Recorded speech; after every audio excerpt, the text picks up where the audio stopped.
추석이 이제 코앞으로 다가왔습니다. 시대는 많이 변했지만 추석 명절하면 온 가족이 둘러앉아 풍성하게 차린 명절 음식을 함께 먹는 재미 빼놓을 수가 없죠. 그런데 올 추석만큼은 좀 덜 풍성할 수도 있겠습니다. 치솟은 물가 때문인데 특히 제수용품에 빠질 수 없는 과일 가격이 너무나도 크게 올라서 차례상 차리기도 버겁습니다.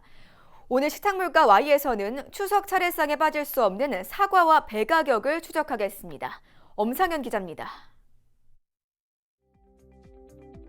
어느덧 다가온 추석.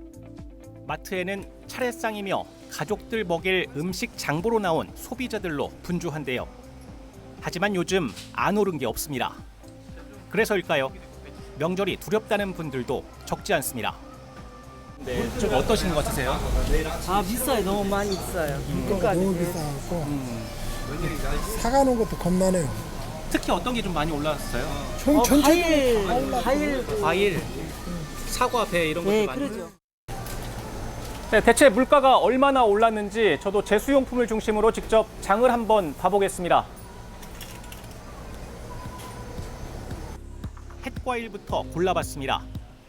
주먹만한 사과 한 개에 무려 5,000원, 배도 한 개에 5,000~6,000원이 찍혀 있고요. 다른 가격들도 한숨이 절로 나옵니다. 네, 장바구니가 작은 관계로 장을 3분의 1도 보지 못했습니다. 그런데 한 5만 원 정도는 벌써 넘은 것 같습니다. 그런데 여기 사과 가격을 보십시오. 한 개에 5,000원입니다. 올 추석에는 과일을 중심으로 가격 상승폭이 대단히 큽니다. 지금 가장 많이 오른 품목은 올해 이제 사과가 탄저로 인해서 양이 많이 줄었어요. 그렇기 때문에 사과 시세가 얼추 배 이상 올랐다고 봅니다. 지금. 전북소비자정보센터에 따르면 지난해 추석 차례상 비용은 평균 25만 7,165원으로 올해는 0.5% 오른 25만 8,412원인 걸로 나타났습니다. 고물가 여파에 크게 들썩였던 작년보다 상승률은 그리 크지 않지만 올해는 과일값이 크게 뛰면서 추석 물가를 자극하고 있죠. 지난 4일 기준 홍로 사과 10kg의 도매가는 84,800원. 지난해보다 59.9% 올랐고 평년으로 치면 66.2% 크게 치솟았습니다. 배도 지난해보다 19.8%, 평년보다 20.9% 상승했고요. 과일값 왜 이렇게 올랐는지 알아봐야겠죠. 먼저 전라북도 사과 주산지인 장수군으로 달려가봤습니다.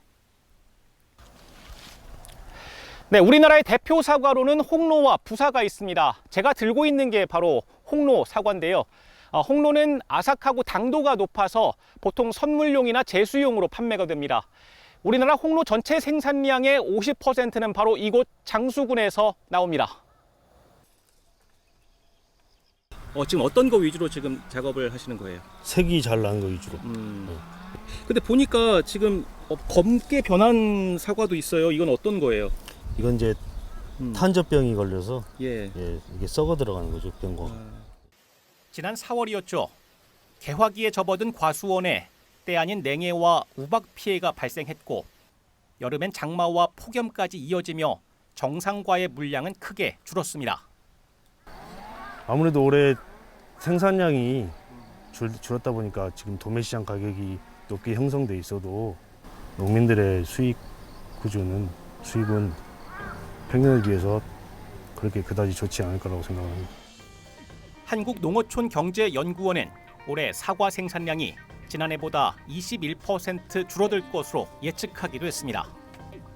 각종 생산비에 인건비까지 농가의 고충은 더욱더 커지는 듯 보였습니다. 사과만큼이나 중요한 제수용품이 하나 더 있죠. 바로 이 배입니다. 배를 만나러 완주군 이서면에 왔습니다. 완주 이서배는 조선시대 임금에게 진상할 정도로 최상품으로 쳐줍니다. 올해 배해 상황은 어떨지 농장주를 직접 만나보겠습니다. 배 농사도 올봄 이상 기후를 피해가지 못했습니다. 지금 떨어진 과일들이 상당히 많은데 올해 작황이 좀 어때요? 금년에는 작황이 별로 안 좋아요. 금년에 냉해를 입어가지고 그 농가들마다 보통 50%에서 70%는 냉해 피해를 입었어요. 많이 입은 사람은 80% 정도까지 냉해 피해 입었고. 농장주는 냉해를 딛고 애써 키운 배가 값이 크게 오르며 소비자들로부터 외면받을까 걱정이 컸습니다. 그런데 냉해는 어느 정도 예방이 가능하다고 하는데요. 방풍팬을 과수원 곳곳에 설치하는 겁니다. 문제는 비용인데 정부와 지자체가 지원에 나서주길 농가는 바라고 있습니다. 아버님 지금 이거 어디로 가는 거예요? 이 지금 공판장으로 지금 나갈 거예요. 네, 올해 냉해와 장마, 폭염 등을 이겨낸 과일들이 바로 이곳 공판장으로 모이게 됩니다. 이곳에서 경매로 가격이 책정되면 도매인이나 소매인을 통해서 마트나 시장, 백화점으로 향하게 됩니다. 사과는 그 7월에 그 장마 때 그 비가 많이 와서 탄저가 많아서 오늘은 굉장히 강세만 그래갖고 좀 공급량이 적어서 굉장히 비싸게 거래가 되고요.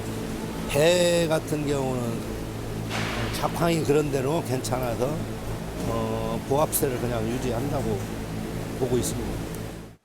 추석 명절 대목, 전통시장 안 들르면 또 서운하죠. 이번엔 전주 신중앙시장을 찾았습니다. 공판장에서 낙찰된 과일들, 이곳 분위기는 어떨까요? 지금 비싸기만 하지. 근데 양이 없어갖고 옛날에는 추석 끝쯤 가면 한 2, 3일 남겨놓고 쌌거든요. 서울서 이제 공판장이 끝나버리니까. 근데 물량이 없어갖고 가면 갈수록 더 비싸요 지금. 이처럼 고물가 속 명절을 앞두고 마침 전통시장에선 다양한 할인 행사가 진행 중입니다. 제로페이 애플리케이션을 이용하면 20, 30% 할인된 가격에 모바일 상품권을 구매해 사용할 수 있는데요. 또 오는 27일까지 전국 150여 개 전통시장에서는 당일 구매 금액의 최대 30%를 온누리 상품권으로 돌려주고 있어 이것 또한 알아두시면 도움이 될 것 같습니다. 더도 말고 덜도 말고 한가위만 같아라. 어느 때보다 고물가에 팍팍한 올 추석이지만 마음만은 풍성한 한가위 보내시기를 바라겠습니다. 지금까지 식탁물가 Y BTV 뉴스 엄상현입니다.